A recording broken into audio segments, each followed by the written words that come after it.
The voynich manuscript is an illustrated codex handwritten in an unknown writing system. The vellum on which it is written has been carbon dated to the early 15th century, and it might have been composed in northern Italy during the Italian Renaissance. The manuscript is named after Wilfrid Voynich, a Polish book dealer who purchased it in 1912. The Voynich manuscript has been studied by many professional and amateur cryptographers. No one has yet succeeded in deciphering the text, and it has become a famous case in the history of cryptography. The mystery of the meaning and origin of the manuscript has excited the popular imagination, making the manuscript the subject of novels and speculation. None of the many hypotheses proposed over the last 100 years has yet been independently verified. Here we will look at a point that may provide some indication about the place of origin of the manuscript.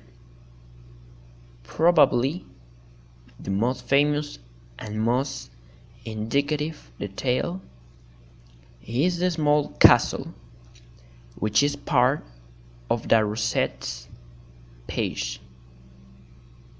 It has swallow-tail, a building style, which is found predominantly in what is now northern Italy. There are many details of plan drawings, so the author almost certainly had access to, or was even familiar with such manuscript.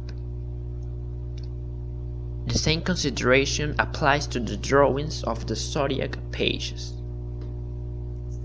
The author must have been familiar with the meaning of Paranatelonta. This means that the author had knowledge of at least two important sciences of his time. Many people have been proposed as possible authors of the Voynich manuscript. The assumption that Roger Bacon was the author led Voynich to conclude that the person who sold the manuscript to Rudolph could only have been John Dee, a mathematician and astrologer at the court of Queen Elizabeth I of England, known to have owned a large collection of Bacon's manuscript. However, this seems quite unlikely, because these meticulously kept diaries do not mention that sale. If the Voynich manuscript author is not Bacon, a supposed connection to Dee is much weakened. Until the carbon dating of the manuscript to the 15th century, it was thought possible that Dee or Kelly may have written it and spread the rumor that it was originally a work of Bacon's in the hopes of later selling. What does the Voynich manuscript say? The text of the manuscript is still a mystery. It is attempting to assume that the text relates to the illustration, but this is not even certain. There have been many suggestions about the historical importance of the Voynich manuscript. The manuscript continues to attract people from all over the world, primarily because of the mystery of its unreadable book. But there is more to it. For some reason, it allows just about everyone to recognize something in it. Voynich once said that the book will become more valuable as soon as it has been deciphered, but this is hardly true. Its mystery and its resistance to translation is what makes it special. Very little can be made of the cryptic language used throughout the text. Many experts believe this was a language constructed by the author to hide secret information, though it does not follow any no-code, causing some to speculate that the book is nothing more than an elaborate hoax. The text contains few similarities to established language, one of which is similar word entropy to both Latin and English. Some words only appear in certain sections. Almost every page in the text, except for the section at the end, contains at least one illustration.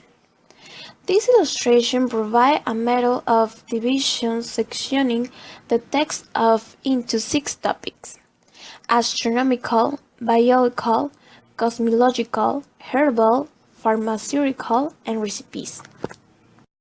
Speculation begins with Roger Bacon, an English clergyman and Franciscan monk in the 13th century referred to as Doctor Mirabilis, or Miracle Doctor, who was known for his use of experimental research in the study of nature.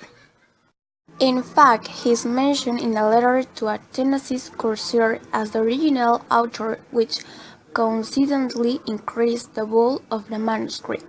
Bacon was a monk who believed that the nature should be studied throughout systematic experimentation. Some even credit him for his contribution to formation of the science method, though others believe this to be a stretch. The problem with this theory is that it does not coincide with the date provided by radiocarbon testing. If the testing is accurate, then he couldn't have been the author of the manuscript. There are a lot of questions, but certainly the Voynich manuscript has to be a perfect testing ground for our theories about language and cryptographic codes. We still have a hand-coded text that resists our powerful cryptanalysis techniques. Who knows? Perform it is only a matter of economic interest.